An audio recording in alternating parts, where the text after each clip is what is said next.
10ই April শুক্রবারের video এটা। বন্ধুরা সবাই কেমন আছে? আশা করছি ভালো আছে, আর আমরাও অনেক ভালো আছি। এখন বাজে সকাল 6:15, আর চারিদিকে কিচিরমিচির কিচিরমিচির। এটা সকালের ওয়েদার যে মানে এটা সেটা। আর তোমাদের দাদাভাই দেখো চলে গেছে গাড়ি ঢোকাতে। জানি না একা একা ঢোকাতে পারবে কিনা। ওকে বললাম যে দাদা আসা অবধি অপেক্ষা করো, বলছে না দাদা আসতে 9টা-10টা বেজে যাবে। তো একা একাই গেছে গাড়িটা তুলতে। আর একটা প্লাই নেই? হ্যাঁ,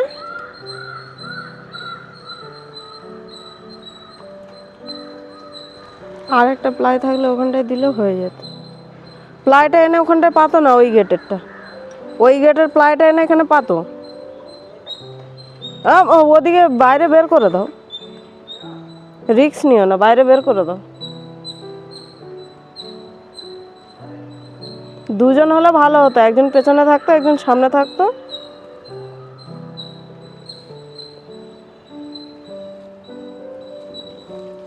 তো চলো, আমি তো ওদিকে রান্না বান্না করছি। আমি উঠেছি প্রায় 5টা 15-র দিকে। উঠার পর সকালে রান্না বান্না এগুলো শুরু করে দিয়েছি। আর আমার ছোটো ছেলে দেখো উঠে গেছে, ও 6টার দিকে উঠে গেছে, জাস্ট একটু আগেই উঠেছে। উঠে পটি করেছে, পুরো বিছানার চাদরটা কালারিং করে দিয়েছে। বড় ছেলে এখনও ঘুম থেকে ওঠেনি। তো এদিকে দেখো এই যে রুটি ভাজা চলছে, বাবা এদিকে এই যে রুটি ভাজা চলছে। যা ওইদিকে যেতে গিয়ে রুটিটা কড়া হয়ে গেছে। তো যাই হোক, যে রুটিটা করা হয়েছে ওটা আমি আমার চা বা কফির সাথে খেয়ে নেবো। তো যেহেতু আমাদের রিফাইন তেল শেষ হয়ে গেছে, তো এখন পুরোপুরি সরষের তেলেই সমস্ত কিছু করা হচ্ছে। সরষের তেলেই সব কিছু ভাজাভুজি, মানে রুটি ভাজা হচ্ছে, আদার্স তো আর কিছু নেই। তো এখানটা অলরেডি 6টা রুটি ভাজা হয়ে গেছে, এখানে আরও 3টে ভাজা হচ্ছে। টোটাল 8টা রুটি যাবে, আর 2টো রুটি থাকবে, সেটা আমি খেয়ে নেবো। চা বা কফি যাই হোক করবো, তার সাথে খেয়ে নেবো। আর হবে আমাদের চিকেনের জন্য এরকম এখানটায় পেঁয়াজ টমেটো আলু কেটে রেখে দিয়েছি। আদা রসুনের পেস্ট আনা হয়েছিল কালকেরে, যাতে একটু তাড়াতাড়ি হয়ে যায় আর কি, সেই চিন্তা ভাবনা করে।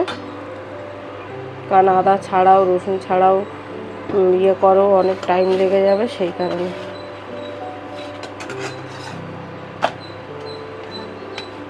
তো চলো এগুলো এখন ঠিক করি, রুটিটা করে নিয়ে ওকে আগে ক্লিন করবো। চলো ও চলো। তো ফাইনালি আজকের আমরা বাড়িতে যাচ্ছি। আজকের হলো 10 তারিখ, আর কালকের খুবই খুবই খুবই একটা স্পেশাল দিন আমার জন্য, শুধুমাত্র আমার জন্য, আমার খুব স্পেশাল দিন। তো জানি না কে মনে রাখবে আর কে মনে রাখবে না, তো দেখা যাক কে মনে রাখে আর কে রাখে না। তো চলো চলো কাজ বাজগুলো গুছাতে থাকি। চলো ফাইনালি আমরা রেডি হয়ে গেছি আর বেরিয়ে পড়ছি। আমি ঘরেরই একটা জামা পরে নিয়েছি, দেখ তোমাদের দাদা আমি সবাই ঘরেরই জামা পরে নিয়েছি। শুধু বড় ছেলেটাকে একটু, ছেলে দুটোকে একটু ভালো করে করেছি, বাকি আমরা দুজন ঘরেরই জামা পরে নিয়েছি। চুলটাকে বেনুনি করে নিয়েছি, বাকি একটা ক্লিপ নিয়েছি, পরে কোনো অসুবিধা হলে এখন অনেক দিনের পর এরকম বেনুনি করলাম লম্বা করে। তো যাই হোক, এই যে তোমাদের দাদাভাই ব্যাগগুলো সব বাইরে রেখে দিয়ে চলে এসছে, ছেলে ওদিকে দাঁড়িয়ে আছে আর ইনি ঘুমাচ্ছে। আমি এই যে সিট বেল্টটা রেডি করেছি, এবার ওকে নেবো। তো চলো এখন নিচে যাই, অটো বুক হয়ে গেছে, চলেও এসছে, রাউন্ড সার্কেল খাচ্ছে ওখান থেকে। তো চলো যাই, নিচে যাই। এই দেখো আমার cute baby, thank you, love you. তো চলো ওখানটায় ঘুমাচ্ছে। তো চলো এখন যাওয়া যাক, মায়ের নাম করে বাবার নাম করে বেরিয়ে পড়ি আমরা আমাদের। সবাইকে আমি ভালোবাসি। তো চলো যাই, আমাদের যাত্রাটা যেন শুভ হয়। তো চলো টাটা, দেখতে থাকো।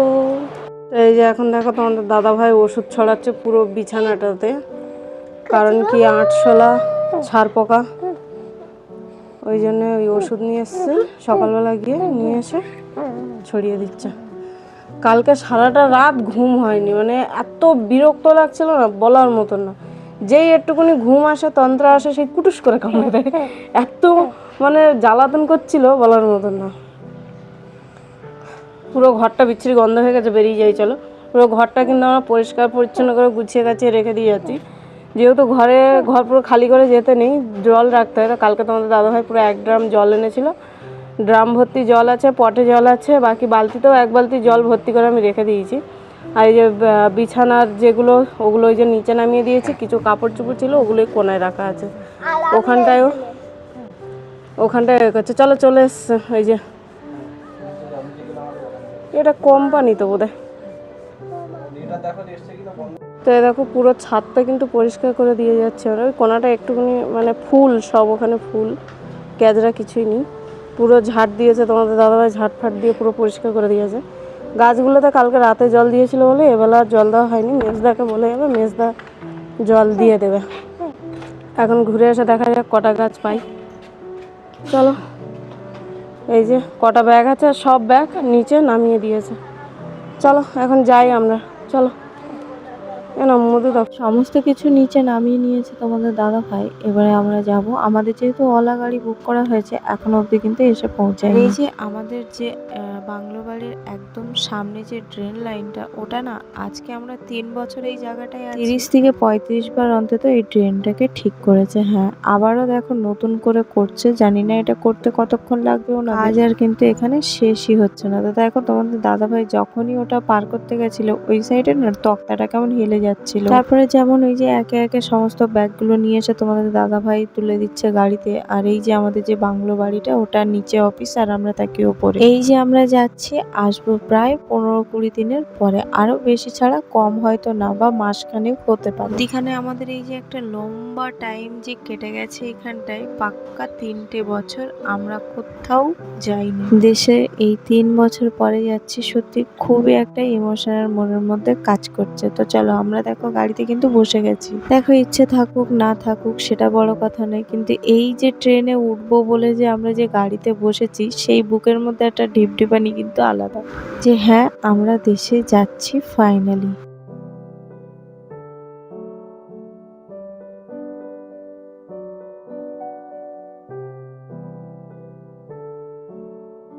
মধ্যিখানে এই যে একটা লম্বা দিন কেটে গেল, বিগত 3টে বছর আমরা দেশের বাড়িতে যাইনি। তারপরে হঠাৎ মাত্র প্ল্যান হয়নি, আমাদের অনেক দিন ধরে প্ল্যান করে, যেহেতু যে দিনে আমরা বেরোবো বলেছিলাম সেই দিনেই কিন্তু আমরা বেরোতে পারিনি। হ্যাঁ, এটা নিয়ে আমাদের সবারই প্রায় মন খারাপ তো ছিল, তার থেকে বেশি ছিল আমাদের ছেলের মন খারাপ। কিন্তু কি করা যাবে বলো, আমরা তো টিকিটই পাচ্ছিলাম না। বহু কষ্টে এই 10 তারিখের টিকিটটা আমরা পেয়েছি।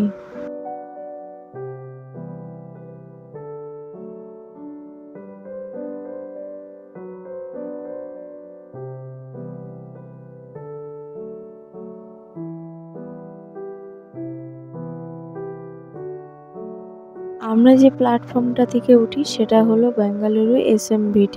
এই স্টেশনটা কিন্তু নতুন। হ্যাঁ, খুব একটা নতুন যে তা কিন্তু নয়, তবে খুব পুরানো তাও কিন্তু নয়। বেশ কয়েক বছর হয়ে গেছে স্টেশনটা উদ্বোধন হওয়ার 3 দিন আগে তোমাদের দাদা ভাই আমাকে নিয়ে এসে এখানটায় ঘুরিয়ে নিয়ে গেছিল। আমরা যে ট্রেনে যাব সেই ট্রেন। প্রচুর পরিমাণে ভিড়। এসিতে টিকিট করতে দিয়েছিল কিন্তু হয়নি, জেনারেলে হয়েছে। বাট জানি না এখন কতটা ভিড় হবে, কি হবে না হবে। তার উপরে রোদ মারাত্মক, আর এ ঘুমাচ্ছে, এ নিয়ে এদিকে দাঁড়িয়ে আছে। একটা ব্যাগ তোমাদের দাদাভাই গেছে রেখে দিয়ে আসতে, বাকি ব্যাগগুলো এসে নিয়ে যাবে। কারণ ওখানে না দাঁড়ালেও হবে, বাট এখানে দাঁড়াতে হবে।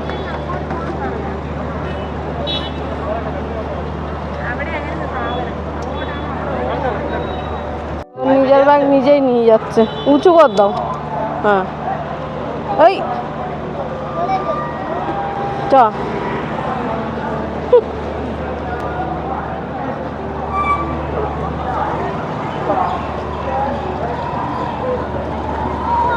পুরো ঘেমে চান হয়ে গেছি, এত গরম বলার মতন না। এই যে আমরা ট্রেনে বসে গেছি, এখন বাজে 10:50, সাড়ে 11:15। ঘুমাচ্ছিল জাস্ট একটু আগে উঠলি। দেখো কি খাচ্ছিস? তোর বাবা চিপস কিনে এনে দিয়েছে, চিপস খাচ্ছে। আর এই যে মাজা।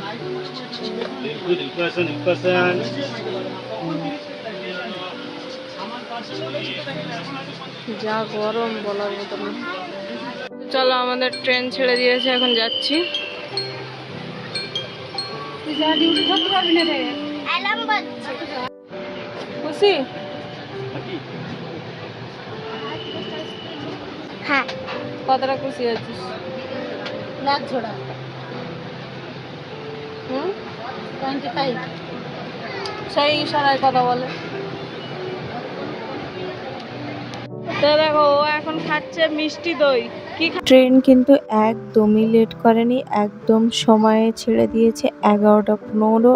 তো 11টা 15তেই ছেড়েছে, বলতে পারো 1 সেকেন্ডও এদিক ওদিক করেনি। সঙ্গে সঙ্গে যে টাইম ছিল সেই টাইমেই ছিল। মিষ্টি দই যেই আমার ছেলে শুনেছে, ও তো আর চুপ করে বসেনি, বললো মিষ্টি দই খাবো। যেমন কথা তেমন কাজ, ওর বাবা একটা কিনেও দিল। ট্রেন কিন্তু ছুটে চলেছে আমাদের গন্তব্যের দিকে। আর সত্যি কথা বলতে ট্রেন যখন ছুটছে না, বুকের মধ্যে একটা আলাদাই অনুভূতি হচ্ছে। ভিডিওটা তাহলে আজকের এই অবধি। ভালো লাগলে লাইক করো, কমেন্ট করো, শেয়ার করো, পাশে থেকো। চলো টাটা বাই, সবাই ভালো থেকো।